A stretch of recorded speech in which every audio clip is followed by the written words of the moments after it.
everyone, and welcome back to the Secret Sunday session. Today we have Harry Garside joining us.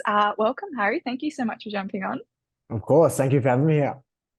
Now, today we're going to be talking a lot about Harry's story, as well as his Olympic journey and how he's become an Australian professional boxer. Obviously, there's lots to unpack in this episode, so I'm going to jump straight in. And as I said, Harry, thank you so much for jumping on today. But for those viewers who are not aware who you are, who is Harry Garside and what does he do with himself? Yeah, so I guess a big part of who I am is boxing. Boxing is what I do. It's not who I am, but it is a massive part of my story. And I started boxing at the age of 9. I'm the youngest of 3 boys, and I think I don't know if I knew at the age of 9, but I think I started to be more like my brothers, be more like my dad. I felt quite soft compared to them, just being the youngest, being the runt of the litter. And I think, I walked into a boxing gym just to sort of prove my manhood a little bit. And I fell in love with the sport almost instantly. And there's many reasons as to why. I'm sure we may unpack some of them. But I was pretty bad for a long period of time. I think up until the age of 17, 18, I lost more fights than I'd won. So it was a long slog to get to the position I'm in now. I think my first time representing Australia was 2015, which was amazing at the age of 18. And my goal pretty much even before I started boxing, I think every young sporting kid in this country loves like the Olympic Games. I definitely did. And at the age of 7, I just really wanted to strive for an Olympic gold medal because I saw Grant Hackett do it in 2004. And it's pretty much just been like a life goal of mine pretty much to get to the Olympics. I failed numerous times. And then I managed to get to Tokyo and I got bronze there, which was amazing. But Australia's never won a gold medal for boxing. And that's my mission right now is to make sure Australia gets what they deserve. And that's a gold medal for our country. I love that. What amazing goals. And that's so great that you want to lead that in your life as well. And I mean, let's take it back to those, what you said you started boxing when you were 9. Crazy to think that you've been part of the sport for so long. A lot of people, I think, just see the end and just see the highs and sort of the highlight reel of your life. But take me back to like those first feelings of when you first entered a gym and what you were doing at 9. Like, what did boxing give you at the start? It's really interesting. I think about way too much, way too often, and I unpack a lot in my life because I always think like getting a little bit off topic, but I think like the most successful people I've ever met in my life, when you really sit down and talk to them, you realize that a lot of people are like driven from some quite negative and traumatic places. And I didn't have like a messed up childhood or anything, but there was definitely a lot that I felt I wanted to prove. I didn't have a good relationship with my grandparents on both sides, my mum and dad's side. And I think it's really beautiful to have like every other past civilization almost, they had this respect for the elders. And I never had that, right? So, and I think when I walked into the boxing gym and I met my coach, who was 65 at the time, I was only 9 years old. He was like, he took the grandpa role on for me. And he's so charismatic and so special. In the first boxing session, I'll never forget it. He said that, geez, you've got some natural ability. We can do something with you. And he says that to every kid. I didn't know that. But I felt so special in that moment. And I think from that point on that first day of walking to that gym, I just wanted to go back and just get the approval of someone who wasn't in my family, who didn't have this obligation to show me love and attention, like your parents often do. And I think that was a massive thing, obviously, as well, like the sport in itself. I know the world we live in right now criticizes like violence and I get it. You mean it's like it's extremely negative. You never want to use your fist on the street or anything like that. But I think it is really important for young people and people in general to learn to protect themselves, because the more secure you are in yourself, I think the less chance you have of doing dumb things on the street. So I have seen boxing save many people's life. I wouldn't say it saved my life, but I wasn't like in a bad state or anything like that. But it definitely did create security in myself and confidence in myself that I don't need to beat my chest because I'm insecure.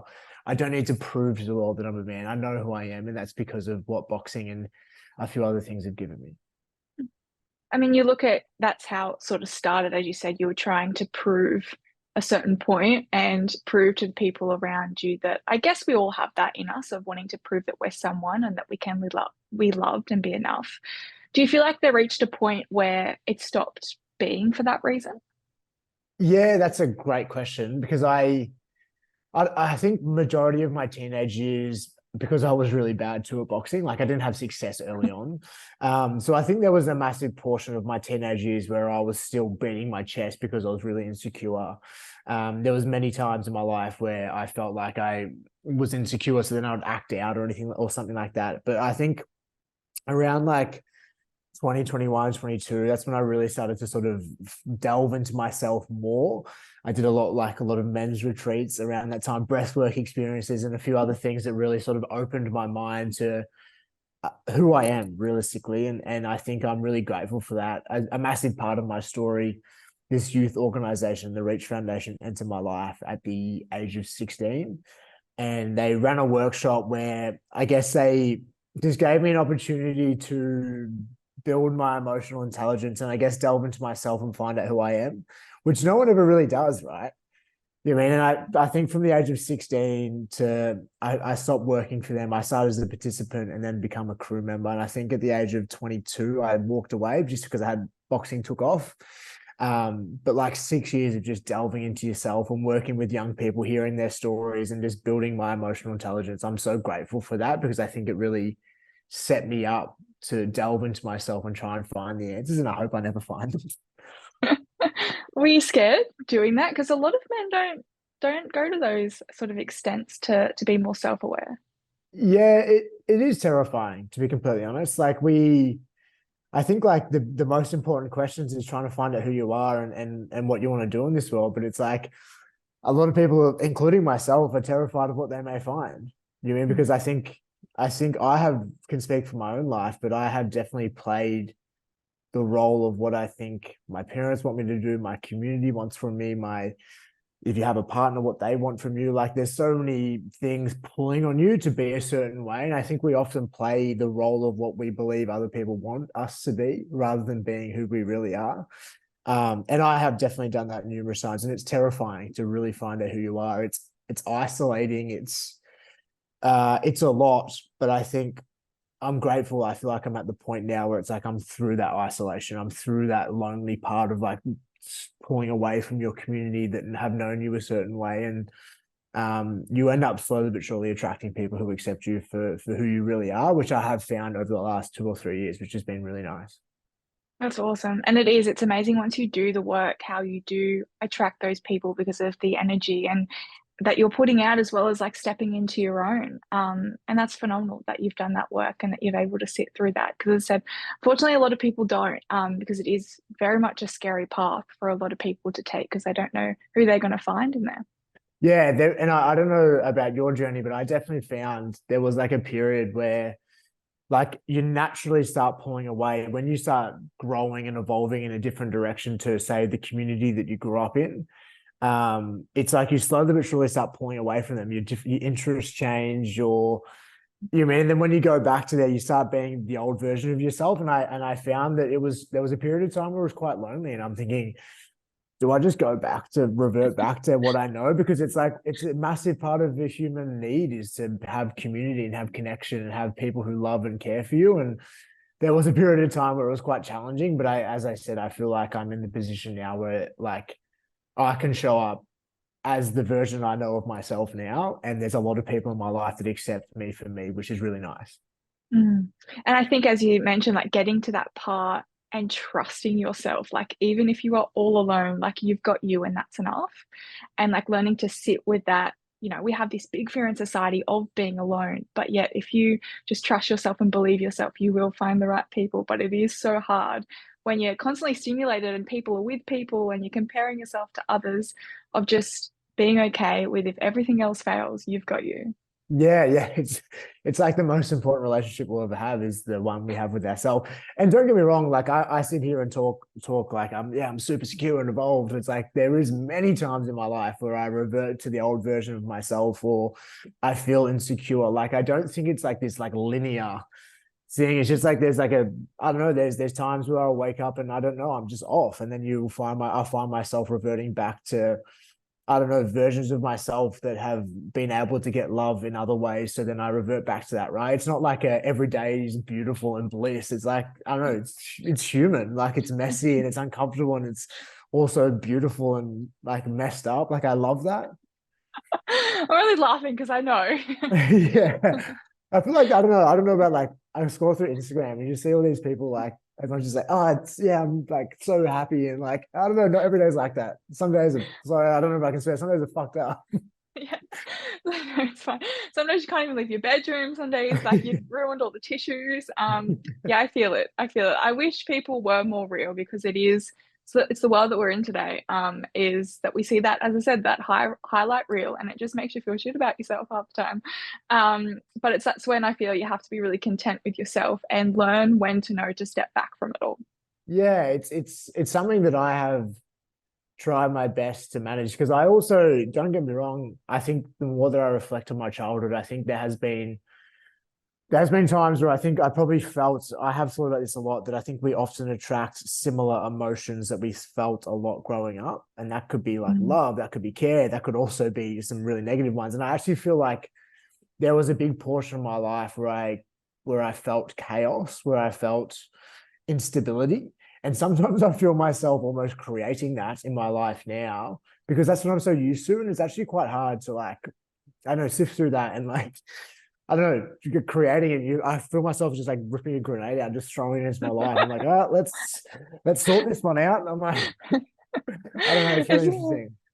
It is, but it's great that you have that mindset to be willing to do that. 'Cause so many people don't, and so many people never understand the different versions of themselves. And that's something that I love to share with people as well. It's like you need to get to know yourself on so many different levels. Like get to know all your ugly and all your messy, so that you know when things pop up, you know how you're going to turn up and what you're going to go to. But you need to have those strategies and tools in place in order to support yourself so that you can get yourself out of it as well. Amen. Couldn't agree more.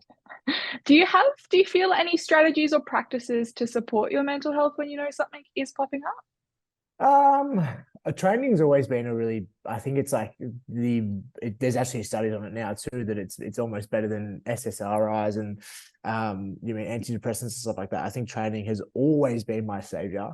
Mm, I think also as well chasing a goal that involves often training. mm, But yeah, chasing a goal has always been amazing for my mental health and clarity and um, I think there's like the beautiful thing of just like having like life for me. I don't subscribe to a God. I believe I'm agnostic. I believe that there's something out there, but I'm not really sure what. And I just think there is times because I don't know the meaning of life. None of us do. It's like sometimes it feels quite meaningless. But like mm. I don't know. I think when you really sit down and think about it, like it's quite depressing. But I really like to like create meaning of some sort, and if that is through a goal, and then I'm slowly Mm, but sure every day chipping away at it. Like it makes me wake up in the morning and know what I'm doing. Like I don't have mm, kids, and I'm sure when I have kids, then I'll have more of a meaning. But um, yeah, I always saw goal chasing and training, and yeah, it's always been really nice. mm. I mean, you talked a lot about training and boxing, but who are you outside of that? Yeah, that is a good question. I am working that out, but I'm just really happy with. I feel often I think it comes down to what we were talking about before, like how we play the role we think other people want from us, and then in that, it's like we end up. I don't know. I feel like when I was doing that, I really disliked or criticized much of myself because I felt like I don't know. It's like everyone's well, the people around me. I felt like I had this like pressures of like I've got to be a certain way. If I act like that, then they're going to criticize me, and they're going to you know what I mean. It was just like a Mm, really weird thing. But I think I have got to the position now where it's like I know that I'm super flawed, but I also know that I try my hardest and I am caring and I have parts of me that are like messy and effed up, but then I also have parts of me that are super generous and caring and loving. And it's just like, while I wrote a poem about this and it was like, while I have all those sides to me, while none of them are me completely, I have a piece of me in all of them. And that's okay. And I've just learned to accept that. That's beautiful. I've heard that, well, I haven't heard, I've read up that you're a bit of a poet. Is that something like a creative outlet for you? Yes, I absolutely love it. I'm quite poor at it, but I think I mean, that was pretty good. thank you. I'll read one to you if you want. Um Absolutely. yeah, I well that one that I just thought of, I'll just find it. Um Does it come to you in moments, or is it something that you set aside time to write, or how does Good your question. inspiration spark? Like in moments I'll have ideas and then I'll write like poem ideas in a note and then I'll Mm, come back and maybe address one of the ideas. mm. I often love writing on planes. I don't know why. I feel very creative Oh, and I love people watching. yeah. Yep. Yeah, I love it. That is me. Planes and everything. It's like I used to really struggle when people like journal, and I was like, I can't journal, like I just can't do it. But I used to write stories and put me as the main character. And every time that I would go Mm. traveling or anything, things would just come to you. I think because you set up the environment so well, and just sitting there and you're in your thoughts and you've got so much time on your hands, like, well, what else am I gonna do? Yeah, I honestly, I love it. I've always, I used to say when I was younger, I'm not creative at all, but like, I think we're all creative in our own weird way. Like, I'm Mm, creative in my boxing. That's obviously not a creative mm. outlet to many people, but I'm super creative in my boxing. And then, like, I love writing poetry. And one day I think I'll maybe release a book. But yeah, Yes. here's a poem. It's like, I feel in me the most pure. I feel in me the most evil. I feel in me the most confident. I feel in me the most lazy. I feel in me the most grateful. I feel in me the most insecure. I feel in me the most generous. I feel in me the most greedy. I feel in me the most kind. I feel in me the most dishonest. Dishonest. All remnants from a little boy who was both optimistic and pessimistic from the cards life dealt him. While none of them are him completely, there is still a piece of him in all. That's amazing. So explain to me a little bit about your headspace when you were writing that. Because to me, that's very, I'm stuck. How I would say it is like I'm stuck between two people and I don't know who I am. Yeah, I feel like I've thought about this a fair bit. Like I feel like if I went to a psychiatrist or a psychologist when I was younger, like potentially they could have diagnosed me with like split personality disorder. Like I don't think I don't particularly believe in labels or anything like that. I think for me, where I'm at, I'm just trying to get to the point where it's like the ultimate self-discovery and accepting what you find. And the things that you aren't happy with, like work on trying to fix them. You know what I mean? But it's like accepting a lot of what you find. And um, I have this like weird analogy of I think we have a tool belt, right? And often we pick up things like tools for our tool belt when we're younger to get through our environment, good or bad. We pick up tools. And I think once you put a tool on your belt, you can never get rid of it. So then we become adults and we realize we've got these tools that we're operating, these patterns that we're operating in. And I think we can never get rid of the tools, but we can just pick up other tools to learn to manage the tools that we have. And if there is ones that you picked up from your childhood that are negative, it's like you can learn to pick up ones that are more positive or don't make you pick up those negative ones as much. And I have definitely found that in my life. And there has definitely been things that are extremely positive from my childhood, but then also some that are extremely negative. And I have just become very aware of them and try my best to pick up other tools that I can learn to manage it. Mm. Do any of those tools, it sounds like pressure is a big thing for you. And obviously, being in the sport that you are, where it is all on you, it's not in a team, it's solely on you. It starts with you, it ends with you. How do you navigate that pressure and keep going? Like at some points, does it become too much? Oh, I love it. Yeah, I absolutely love it. I must admit I feel like I'm quite twisted at times. Like I love that. Like it actually is a privilege, right? Like I get not many people, I wouldn't say not many people. I think we all have the capacity to be our wildest dreams, but yeah, I love exploring that. And I also love eating humble pie. I love shooting for the stars and like crashing on my face, like how humiliating, but then getting back up and proving yourself right and proving people wrong. And I don't know, it's beautiful. Like it's really beautiful. I think to go on a journey of like ultimate self exploration and I don't know. I didn't think that. there was times in my life where I didn't think that I would be where I am right now, but I just keep exceeding what I think is possible. But then there is also something inside of myself that coexists that thinks that be I can live on Mars if I wanted to. You know what I mean? Like just like that Yeah. stupid naivety of like beautiful, like you're delusional. I'm Yeah. delusional. Like it's so good though. Oh, it makes your life very interesting then if you're always searching this high. I I know. think then, like, if, say, we're talking about the end goal for you at this point is getting that gold at the Olympics. Have you thought about when you reach that, what's next? What is after that? Like, when does the chase stop or what happens next? Do you know what that will do to you knowing that then the goal is over? Yeah, I have thought about that a fair bit. And I think I'll just set something different, right? But I'm also very conscious that I think in this world, especially in my industry, but I'm sure you've heard of David Goggins potentially, but a lot of people in our world, in my industry too, like idolize that man. And don't get me wrong, he is exceptional. And I love listening to some of his stuff. It's super motivational. But I'm also like very aware that I want to be a dad one day, and he's got a kid himself, and it just seems like he's so focused on himself and so focused on his goals. And I'm like, I don't particularly want to be like that. I don't want to be searching so hard for myself all the time. It's like it's so selfish, the journey that I've been in on my life to get to an Olympic gold medal. It's so selfish, and I know that. I'm so aware of that. But I want to get to a point where I'm like, whether it be 30, 35, before I have kids, and just be like, you know what? I'll always search for greatness, but I'm happy with that. And I can like put my goals and ambitions on the back burner because raising kids, I think, is the most important thing. Mm, that's amazing. That's honestly incredible that you can have that perspective as well. Because as you said, unfortunately, I've spoken to some Olympians that do also express that it is a selfish journey, and it's just you, and you switched out and you shut out your social life, you shut out your family life, you shut out the whole external world because it's all focused on one goal. And I know you say you thrive off that and you love that, but do you ever have that missing feeling of just wanting to say, go out or go and see family or go and do the little things that people get to love and experience every day, but you can't because you got to wake up and do training at a certain time?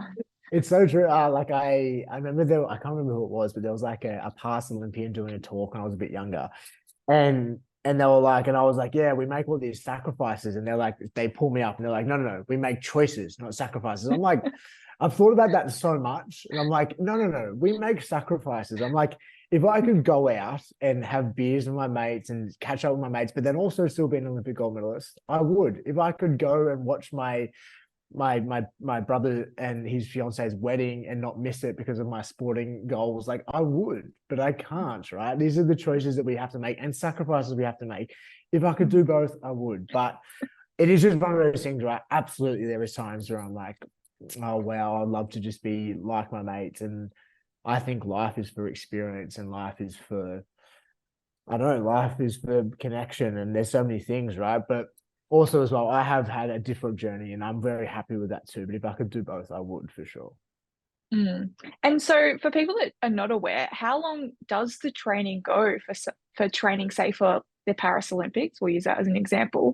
How extensive has it been? How long has it been? Because I think a lot of people think, oh, like a couple of months before you just start training and you should be good.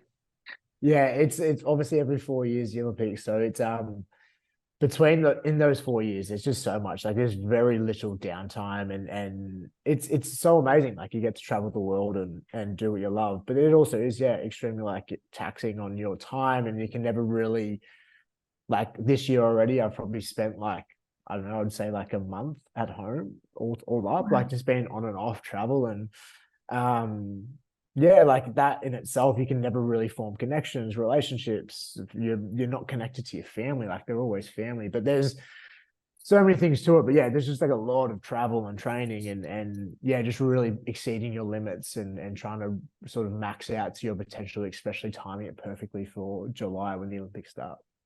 Mm. Does your body need a break? As I said before, I'm quite twisted and I love thrashing myself. So I'm sure it will probably catch up with me. I'm only 26, so it'll probably catch up with me one day. But I at the moment my body's fine. Body's fine.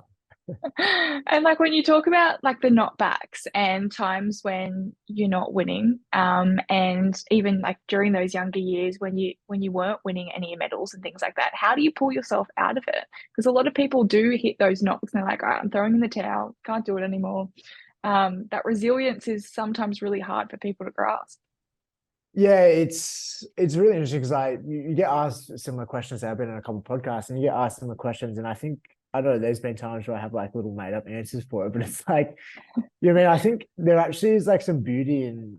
For me, it comes from quite a negative place of like wanting to prove people wrong and collecting the evidence that people don't believe in you, and sometimes you don't believe in yourself, and just like that battle between the light and dark inside yourself. Like I think it's such a driver and a motivator.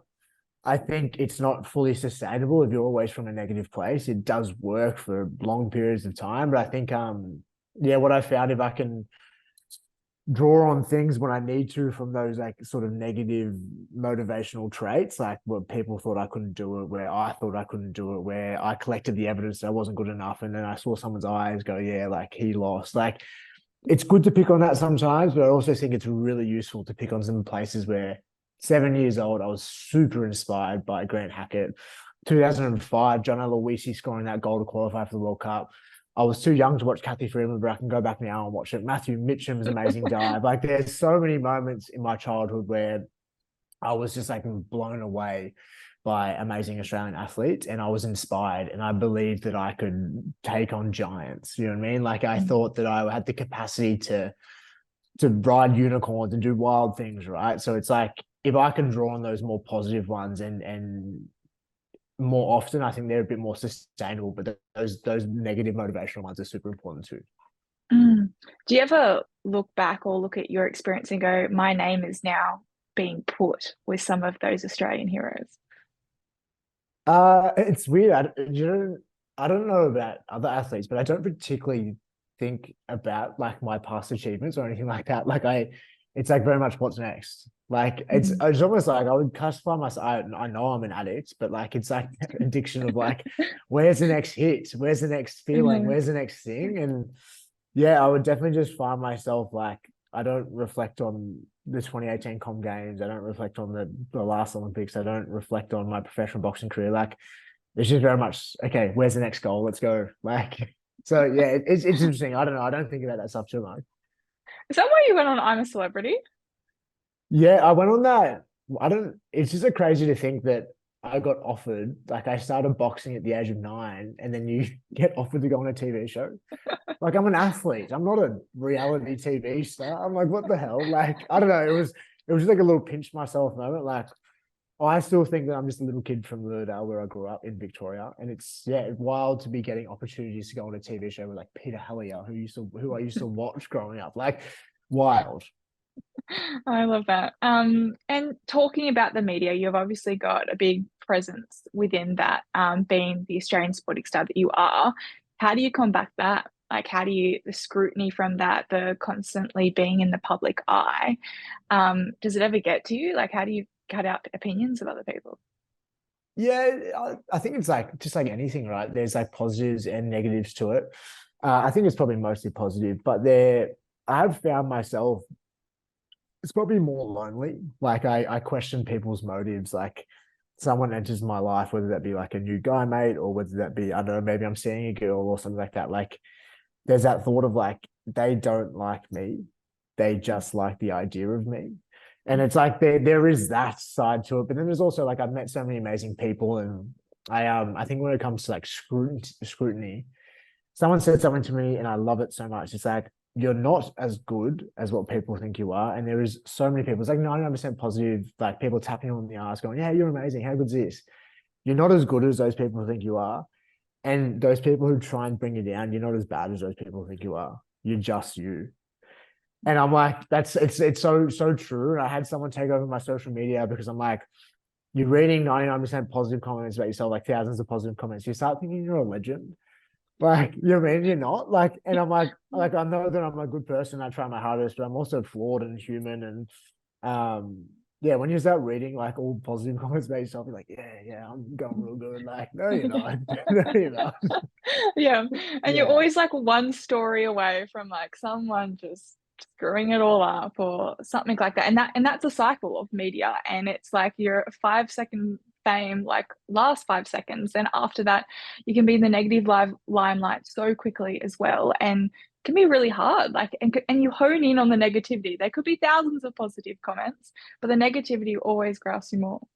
Yeah, it's amazing. I remember listening to a podcast of Michael Phelps, the most successful Olympic athlete, or one of them, and Grant Hackett, and they were saying like they didn't have social media when they were competing, especially in the early days, but they would be like reading the paper, looking for the negative comment because it is a motivator, right? Like I don't know, and I have found myself doing that at time to time. But as I said, I try my best to stay off it, just post, try and be as real and organic and I try and be like I was 5, 10 years ago when no one cared about what I post on social media. So I don't, obviously, you need to be like sensitive, you need to be aware. Like, and I also think that comes with maturity and like not posting the wrong things or like silly things. Like, of course, like that comes with maturity and understanding and growth. But I just try and be as real as and organic as I can be. Mm. So talk me through then the little thing that you are doing currently on your social media platform about the rejections. What is the motivation behind that and what are you trying to achieve? So I've been doing uncomfortable challenges, one challenge a month for 5.5 years, which is wild. I just completed my 64th challenge, which is wild. And Congrats. last month, the 63rd challenge was starting the 100 days of rejection. So I heard on a podcast that what the feeling you get when you get an extreme embarrassment or extreme rejection is like, I'm gonna get broken away from tribe. I'm that embarrassed. People don't love me. I'm gonna starve and I'm gonna die. Right. That's obviously very extreme, Yeah. but apparently that's what goes on through our body. And the first 10 days, don't get me wrong, were actually quite challenging. There was a couple of times where like they had a follow-up question, like, why are you asking this silly question? And then I was like, oh no, like it was quite confronting. But to be honest, like I'm 63 days in, if I remember correctly, and I'm not finding that hard anymore, but it's actually been quite amazing just to like have fun. And a lot of the time I feel like I'm bringing like a smile to people's faces, whether it be people watching or even people in the moment. Like I always try and be as nice and civil and not a public nuisance or anything like that. Mm. But it's been nice, like 100 days of rejection. I've got like 30 days to go, which is going to be nice. Like it's hard to come up with ideas every single day. But it's been a lot of fun. Have you had like one of them that probably sticks out the most as like it got you good? It was one of the first ones, to be honest, and it still sticks to me to this day. So I went to the deli and I asked, so I was getting like, I don't know, chicken breast or something like that. And I asked, can I have 50% off? And the lady was like, why? And I was like, I just didn't know why. I was like, oh no, I didn't expect the follow-up question. I was just hoping to know. And I was like, and I like stumbled. I felt something in my throat. And I was like, oh my God. I was like, oh, I was just curious, just curious. And I was like sweating and stuff. But that was probably the one that I remember because it was quite physical, like what happened inside my body. Mm. She ended up saying no, I'm guessing. She did say no, thank God. I love that. And as you said, like you are obviously a very strong person to be able to put yourself in those situations because a lot of people don't and they shy away from that. Yeah, I don't know. I just love, I think there's this one of my favorite, yeah, sorry, one of my favorite quotes. There's no evidence in this life to prove that this life is serious. And so That's awesome. often we take life so serious. Like, and don't get me wrong, like, yes, I know we're survival beings and we're here for survival, but the reality is we live in a civilization, especially in Australia, where it's like most of us are so like comfortable and well off and in great conditions, but not in survival conditions. And I just think like if we can just have a bit of fun and enjoy and just not be so serious and caught up, I know it's nice. And I try and live by that as much as I can, although my ambitions are quite serious, right? But I try and bring life and love and happiness to it as well. Mm. Do you think that you're embodying that every day? Oh, definitely not every day. Yeah, definitely not every day. As we spoke about before, like there's some days where you wake up and you're just off. Like I don't think we're just like super consistent animals. Like we are just complex, and there's weeks where I'm like really positive, and then there'll be like a month where I'm like, oh, this has been a hard month, right? Like, Mhm. and I don't, a lot of the time I don't have answers as to why it's rough. Like, yeah, it's like compounded of like a few different things pulling on my stress, but I know sometimes there's like, I don't know, you're just feeling a bit flat, and I have just learned to like not, I don't not be ashamed of that. Like it's just part of it, right? Like part of the human experience. And I think we live in a world right now where it's like, I know it's like, if you're not happy, something's wrong. It's like, look, just to be honest, all human emotions are just as important as each other. You can't prioritize happiness and not sad. You know what I mean? They're just all beautiful in their own weird Mhm. way, as long as you can control them as best you can. Mm. And I honestly, I can't agree more because that stress then of when people always question, well, why are you sad or why are you happy? Like you need a reason all the time. And that brings an added stress because then you're like, fuck, now I've got to think of a reason of why I'm feeling these emotions. And then you start digging deep into places that you don't need to start digging into to give people answers. And at the end of the day, you don't. Like you say, sometimes you just feel it. Yeah, I've been thinking of that with like young people. I love like young people because I think they're, especially under the age of 10, I feel like they're the most pure, right? Mm. But I feel like we teach young people just through our actions sometimes that like if someone's sad, then, then they're not okay. Or like, especially I felt growing up, it's like if I cried, it's like, oh no, mate, come on, just get up, dust yourself off. Like, you know what I mean? Just like very much like that. It's like it's so normal to feel that. I don't know. It was just like Mm. it's really interesting, I think. I don't know what it's like to be a parent, so I'm talking from a place of naivety, but I can't wait to be a parent because it's like if my kid shows up and he's crying, I'll probably get on the ground and start crying with him. Like, oh, let's go, like let's steam it out. Are you scared for that? Are you scared for that moment? Like it is such a big goal for you, wanting to be a dad and setting that example. Are you scared for, you're going to step into an environment where you've got no control?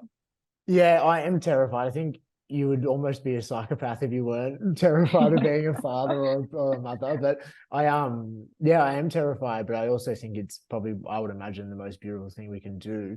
I am a little bit scared though, because I find humans so fascinating, especially young people, that I wouldn't actually stand by this, but like treating them like a science experiment because it's like they're so intriguing and just like what is the thing that sort of sets them off, and every kid's different and they've got their own little weird thing, and I think about it a lot, and I've been thinking, if I say this now, will that impact 10 years down the track? How does this work?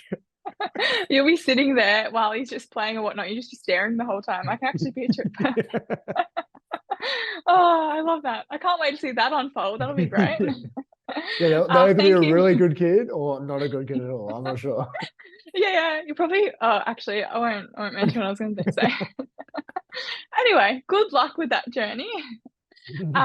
Thank you so much for joining us today on the podcast and sharing, all your story and what you've been through, as well as what motivates you outside of boxing as well as in boxing.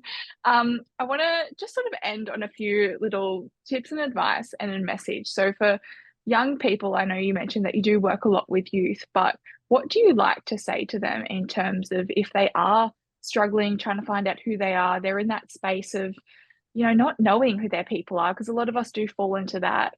Who do I fit in with? How do I find my people? And how do I even know what I want to do? Based on your experience, what advice or message would you give to them? I always think, like, especially when you're in school, so let's say under the age of 18, I think we have a lot more confidence and ability to deal with like rejection and embarrassment, and obviously none of us like feeling those emotions, right? Like, but I think the more often you can try things when you're younger, especially let's say primary school, early high school, then you find out the things that you enjoy.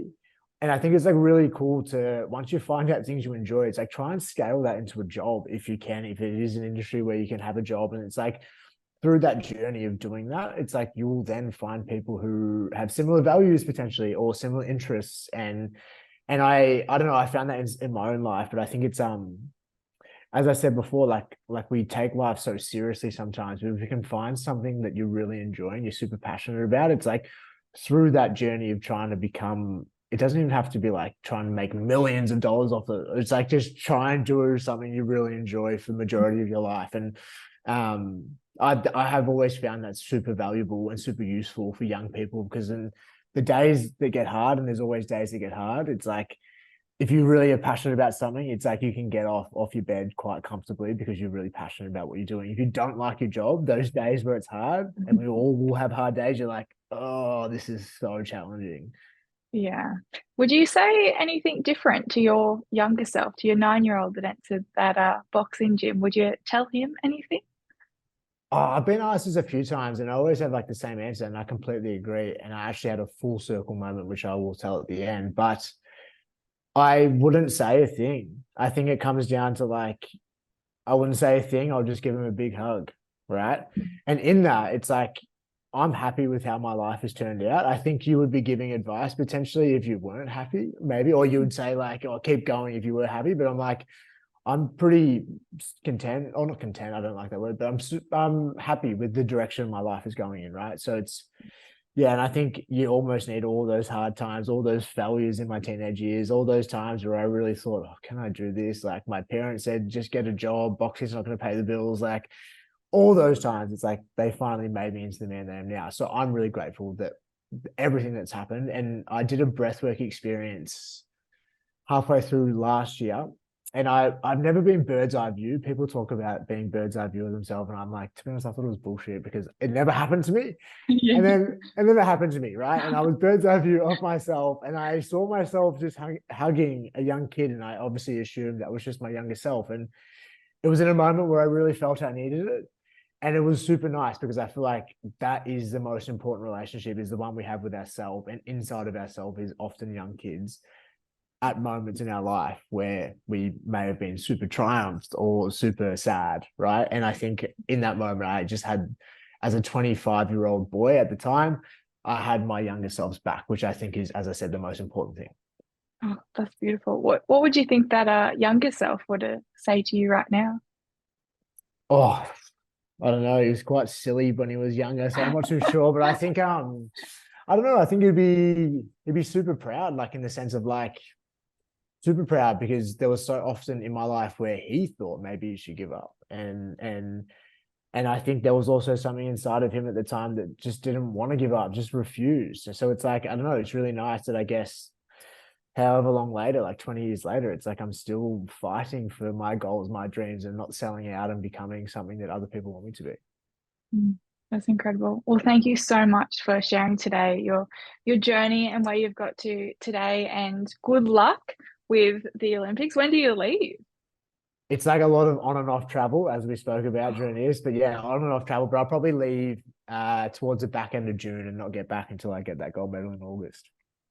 Love it. Already speaking like you've got it. That's a winner. Yeah. Amazing. As I said, yeah, good luck. I'm sure the whole of Australia will be watching and backing you 100%. I can't say that I love watching people box. I just can't do with blood. But hopefully there'll be no blood, so maybe I'll watch. No, but thank you once again. And where can people find you if they want to follow your journey and follow your Olympic path? Yeah, probably Instagram is probably the one I use the most, just Harry underscore Garside. I have got TikTok as well. It's also, I think it's just Harry Garside. So yeah, they're the two that I use the most. Just one of them. Just look them up and Yeah. you'll find it. Easy. Once again, thank you so much. And thank you as well to everyone else out there for joining us for another Secret Sunday session. Communicate in a way that we can communicate to others. And if it is sending us signals like that, we shouldn't be ignoring it or band-aiding it.